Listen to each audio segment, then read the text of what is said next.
Thank you very much. You may be seated.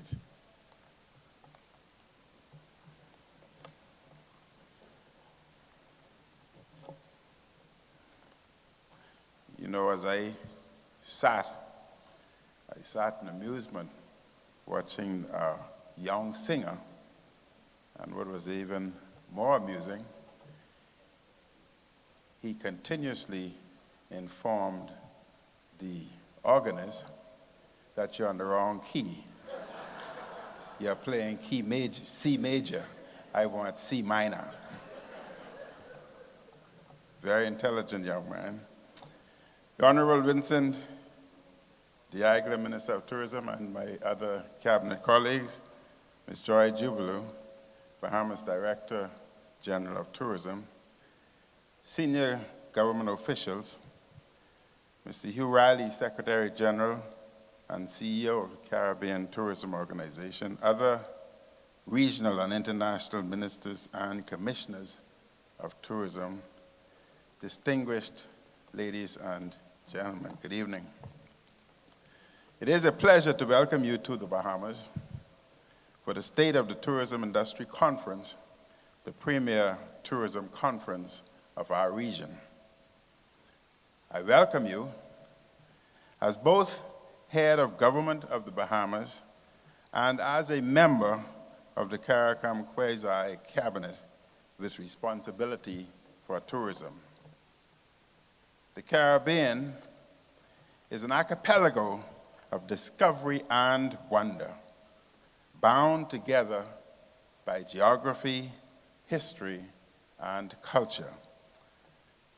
We are an archipelago of possibility. We are an archipelago of opportunity. We are an archipelago of resilience. We resonate with the rhythms of calypso, reggae, jonquillo, punta rock, reggaeton, and genre, which are all part of the pulsating heartbeat of a Caribbean civilization that is unique among the civilizations of the world. It is this very Caribbean civilization that we proudly offer to the world as we strive to become a global leader in tourism on multiple fronts. We must broaden our Caribbean brand in tourism. Our region must be known for extraordinary visitor experiences and services. We must also be known as a global center of excellence for all aspects of tourism development.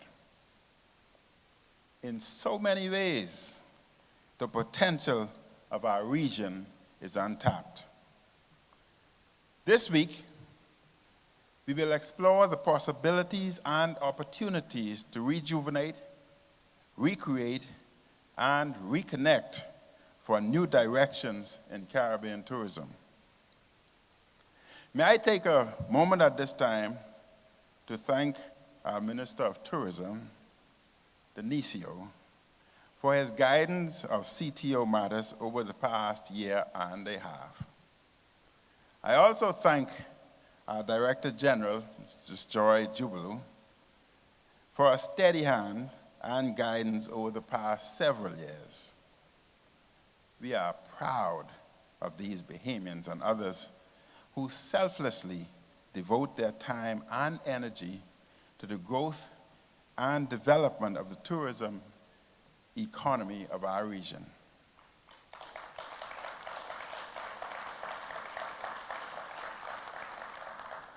Also allow me to offer my appreciation to the Caribbean Hotel and Tourism Association and its leadership for its collaboration with CTO in advancing the interests of Caribbean tourism. We are delighted that these two most important tourism organizations in the region are working closely together. Ladies and gentlemen, we are meeting here today in the name of one of the world's most powerful brands, the Caribbean, which some have called paradise of the Atlantic. No matter where you are in the world, and no matter what language you speak, and however you pronounce the word Caribbean, it conjures delight and awe. Our brilliant constellation of people, food, drink, music, multiple international and indigenous languages, culture, and natural delights is such a relatively small region is unmatched. The world is increasingly recognizing the breadth of history and culture, and what the late Caribbean Nobel Prize laureate Derek Walcott described as the fragrance of the epic memory, which constitute our Caribbean experience.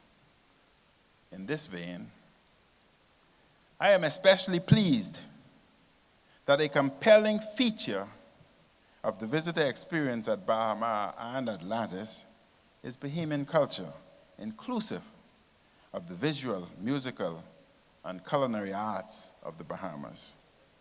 And indeed, Bahamas has demonstrated a strong commitment to incorporating the arts throughout the visitor experience at the resort. This includes a gallery space known as the Current and Fairwind, an exhibit of Bahamian artistry that is being housed at the Convention Center at Bahamas.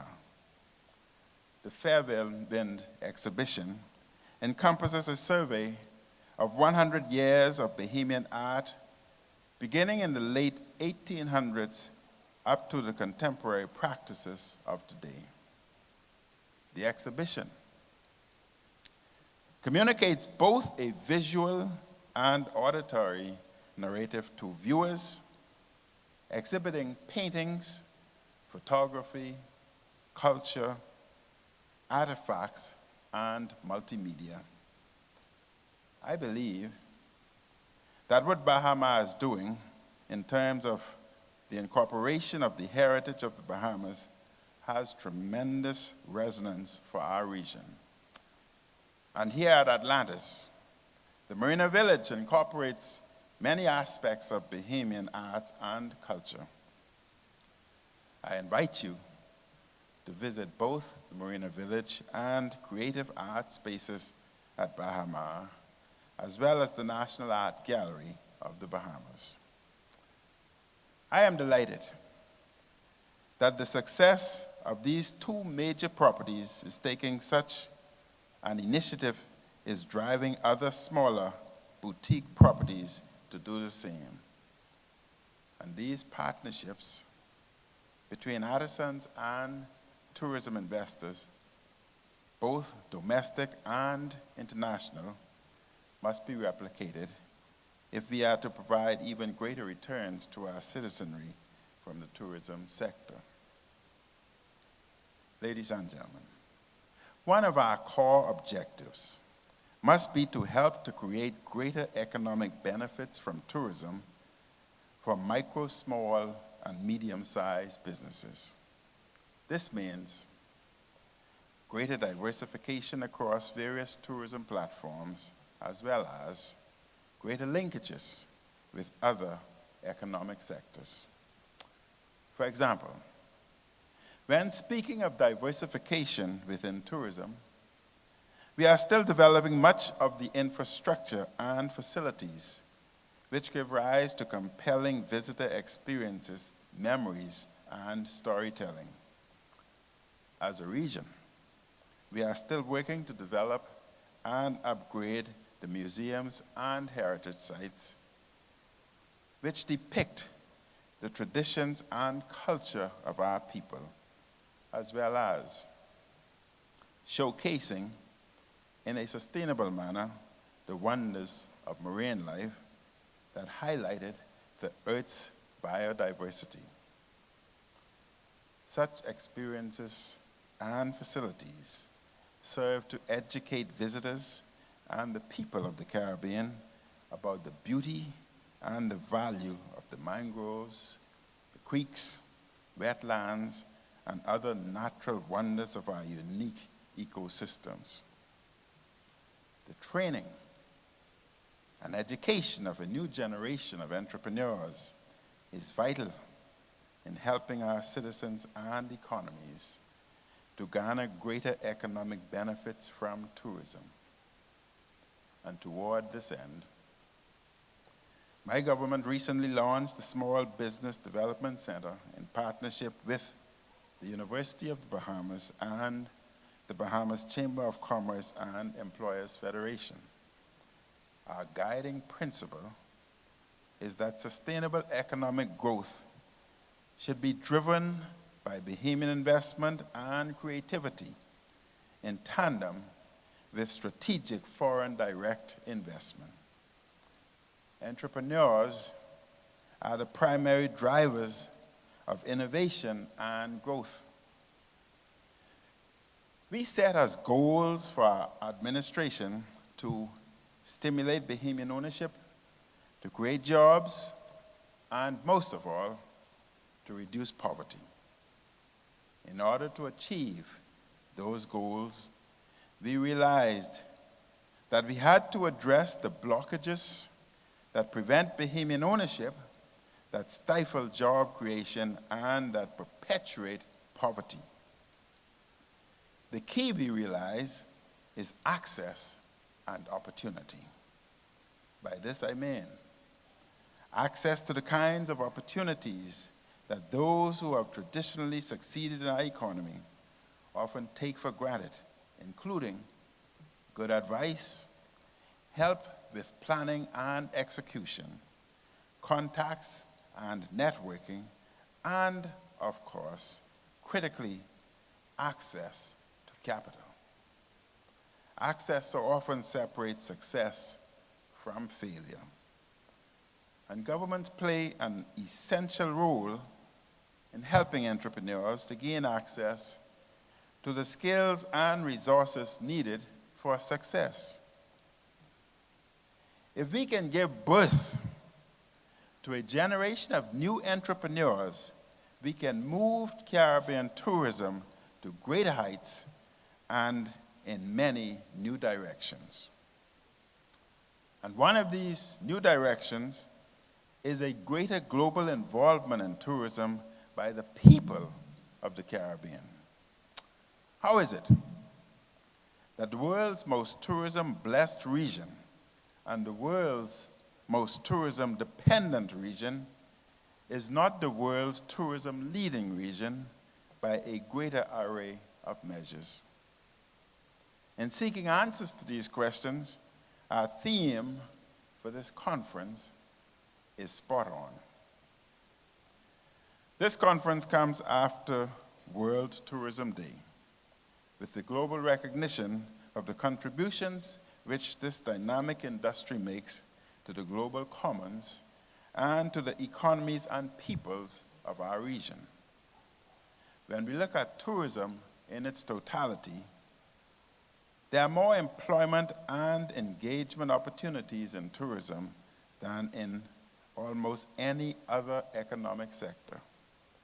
Travel and tourism is also one of the largest and fastest growing sectors of the global economy. Why then? Why then has the Caribbean never really attracted many of the tourism-related businesses outside of our region, which rely on our region for their profitability? Why are we so narrowly focused on servicing our local visitors only, instead of also focusing on providing tourism services to the wider world? Moreover, in delivering domestic, regional, and international services, we must ensure greater ownership of our travel and tourism sector for Caribbean nationals. For far too long, we have focused our attention in tourism development on local personal services, which, though currently critically important, is not the totality of the talent required for the development of this economic sector into an economic powerhouse. When we look at the global travel companies involved in packaging and selling tourism, they have hundreds of thousands of employees outside our region, yet their annual returns depend quite heavily on their sales to our region. Only a very tiny fraction of their hundreds of thousands of employees are involved in local service delivery, and most of them are involved in other sophisticated aspects of tourism that could engage the minds and talents of many of our very bright and energetic young people, including in marketing, software development, and other services. How can we attract more of the development and management of global tourism to our region to accelerate and increase the range and a variety of those sophisticated jobs available for our young people? Why am I so focused on this matter? We all know that we have a serious problem in our region with brain drain.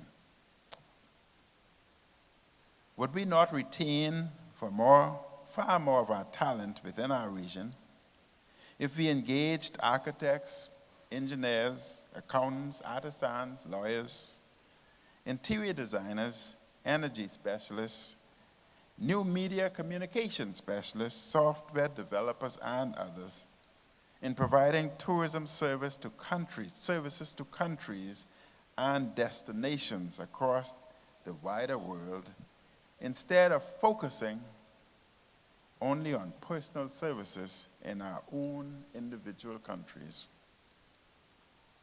We can take the Caribbean spirit, ethos, and imagination global. The world needs the Caribbean, not only as a place to visit. The world should also relish and delight in what the Caribbean may bring to the global commons. We have a twofold mission. We must ensure that we deliver the very best range of exceptional personal services to our own visitors. We must also become far more focused on providing global tourism services. And in the short run, this might require our attracting to our region subsidiaries or units of some of the existing global travel companies. This is how many enterprises are jump-started. The world is full of these economic clusters that have become enormous stimuli for the countries where they exist. Let our region become a global center where tourism talent will cluster to the benefit of the people of the Caribbean. So, ladies and gentlemen, I wish to briefly focus on the protection of the environment by citing a number of our initiatives here in the Bahamas.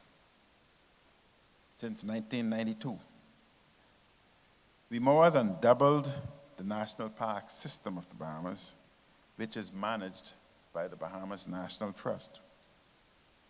We continue to add to our marine protection areas. Indeed, approximately 10% of our marine environment has been declared as such. We made a commitment some years ago to designate a further 10% as protected areas by the year 2020.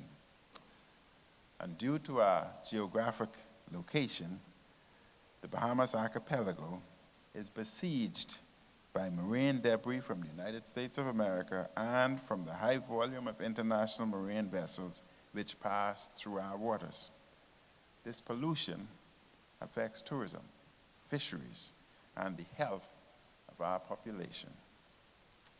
To reduce plastic waste the government of the Bahamas has made a commitment to banning single-use plastics and styrofoam by 2020. This ban will include plastic bags, plastic straws, and plastic food utensils. And I know that a number of other jurisdictions in the region are doing likewise.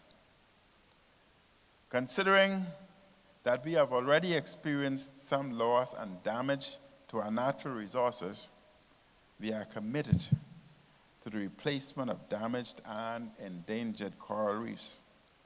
We will do so through the creation of coral nurseries and the installation of artificial reefs, which will assist with coral propagation.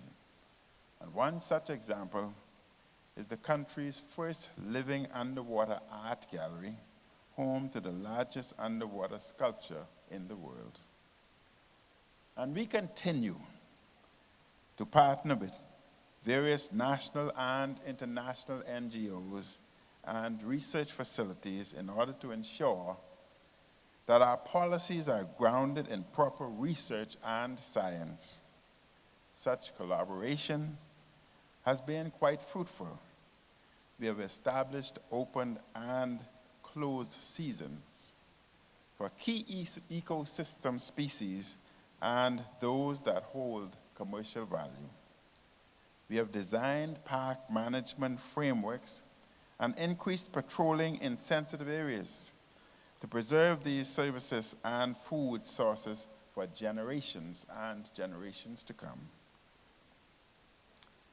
Tourism will continue to be a leading engine for development within our region. And as such, we must ensure the greater retention of more tourism earnings within our region and the greater dispersion of wealth within our economies. Travel and tourism continue to evolve at a pace that requires us to constantly innovate in order to maintain market share and to meet the expectations of our visitors. We must keep pace with such innovation, but we must also be the drivers of global innovation. The world must continuously ask, so what are they doing in the Caribbean? There's been an upsurge in visitor arrivals in various destinations in our region, and this is good and necessary. Yet, in considering the state of tourism in the Caribbean, our answer is clear. Is it good, but can it be even better? Even as we celebrate our accomplishments, I invite you to explore new and perhaps groundbreaking dimensions for our region. I thank you very much. Good evening. May God continue to bless each and every one of you, and God continue to bless the Commonwealth of the Bahamas. Thank you.